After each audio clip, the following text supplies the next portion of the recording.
राज्याचा कर्जाचा बोजा 9,32,00,000 कोटी झालेला आहे.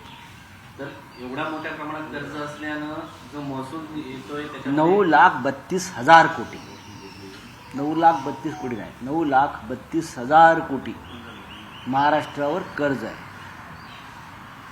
आता कर्ज काढून राज्य चालवलं जात आहे, राज्य लुटलं जात आहे. राज्यावरचं कर्जाचं ओझं दिवसेंदिवस वाढत आहे.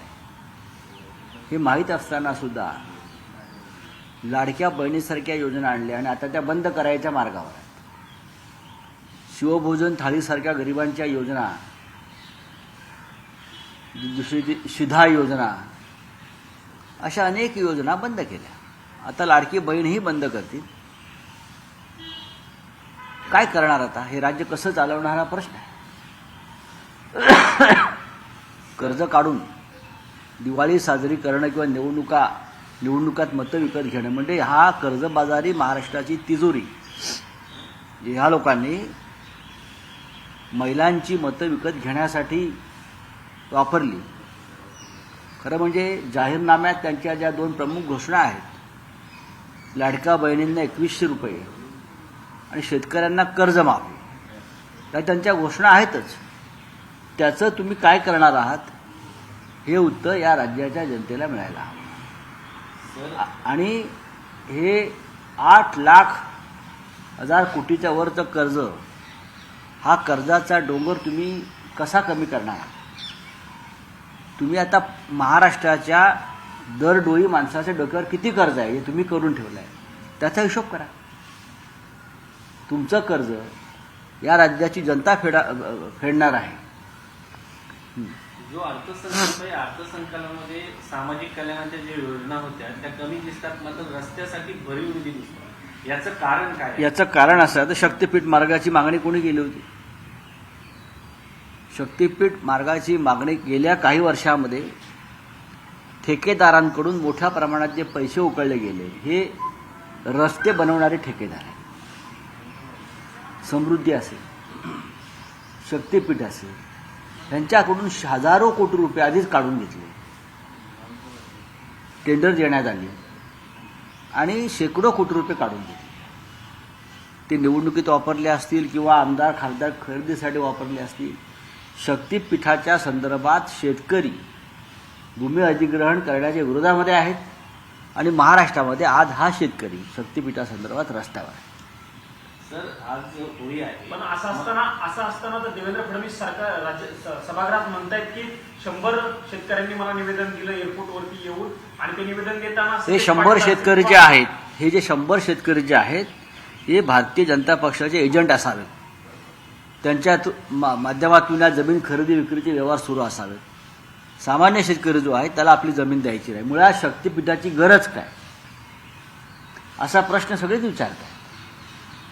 आम्ही विरोध करत नाही आहोत. शेतकरी रस्त्यावर उतरलेला आहे. तुमच्याकडे 100 शेतकरी आले म्हणून एक चुकीची योजना जी आहे त्याचे समर्थन होऊ शकत नाही. तुम्ही महाराष्ट्राला पटवून द्या की ही योजना का महत्त्वाची आहे.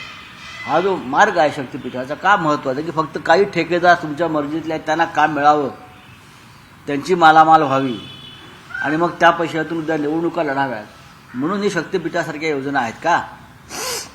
बलुचिस्तान ट्रेन अपहरणवरून पाकिस्तानने भारतावर निराधार आरोप केले. हे सांगितले की या अपहरणामागे भारताचा हात आहे.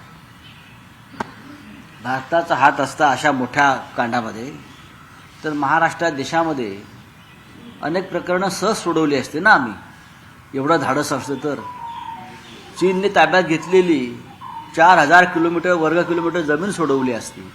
अरुणाचलमधून चीनला हुसकून लावलं असतं. अशा बऱ्याच गोष्टी करतात. हे उगाचच पाकिस्तानवाले सुद्धा हा पाकिस्तानचा अंतर्गत विषय आहे. बलुचिस्तानचा विषय हा पाकिस्तानचा अत्यंत अंतर्गत विषय आहे. त्यांनी तो अत्यंत अंतर्गत पद्धतीनं सोडवायला पाहिजे. भारतामध्ये त्यांनी कोणाला खेचू नये. सर, आज होळी आहे, वरळीमधील लाऊडस्पीकर काढून घेण्यात आले, मात्र दांडियाला परवानगी मिळते, होळीला परवानगी मिळत नाही. होळीला परवानगी मिळत नाहीये. त्यानंतर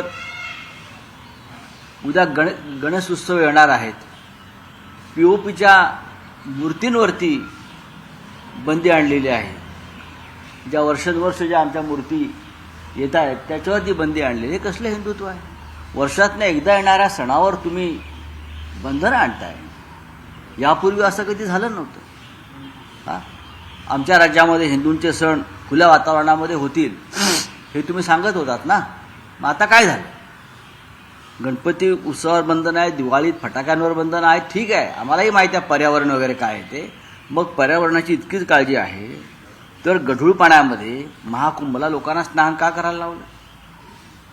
तुम्हाला पर्यावरणाची इतकी काळजी आहे तर नॅशनल ग्रीन ट्रिब्युनलचा रिपोर्ट असताना सुद्धा त्या गटारगंगेमध्ये लाखो कोटी रुपयांना लोकांना तुम्ही कोट्यावधी लोकांना तुम्ही का आतमध्ये डुबकी मारायला लावलीत?